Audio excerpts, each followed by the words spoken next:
Dès son premier mandat, Donald Trump avait déjà rompu avec des décennies de prudence diplomatique, en reconnaissant Jérusalem comme capitale d'Israël en 2017, en transférant l'ambassade américaine l'année suivante, puis en validant la souveraineté israélienne sur le Golan en 2019, il avait mis fin à la neutralité américaine officielle. Aujourd'hui, cette ligne devient non seulement une continuité, mais un socle. Pour Trump, Israël n'est pas un partenaire parmi d'autres, c'est le pilier régional face à l'Iran, la puissance militaire la plus fiable, technologiquement dominante et politiquement stable dans une zone fragmentée. Dans sa lecture du monde, l'État hébreu est à la fois un rempart stratégique, un allié idéologique et un atout électoral intérieur, notamment auprès des évangéliques et de l'aile conservatrice américaine. Sur le plan militaire et stratégique, l'administration de Trump a fait tomber de nombreuses barrières. Pas d'entrave au développement des implantations dans les territoires, gel des financements à l'UNRWA et une posture ferme contre l'Iran. La relation personnelle avec Benyamin Netanyahou joue un rôle clé. Elle repose sur une vision commune.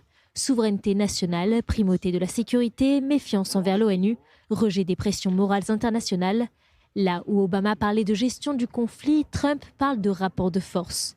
Là où Biden tentait de rééquilibrer, Trump assume l'asymétrie.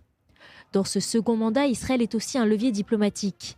Comme lors des accords d'Abraham, Trump voit Jérusalem comme la clé pour remodeler l'architecture régionale.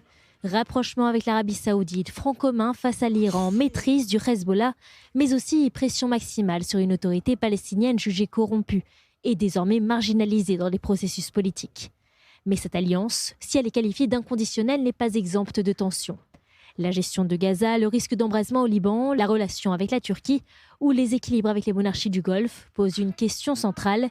Jusqu'où Trump suivra-t-il Israël, même au prix d'une déstabilisation régionale plus large ? Comparé au président démocrate, la différence est nette. Moins de conditionnalité, moins de référence au droit international, plus de personnalisation, plus de rapports de force, plus d'alignement idéologique. Pour Donald Trump, Israël n'est pas seulement un allié fiable, c'est une pièce maîtresse de sa vision de l'ordre mondial.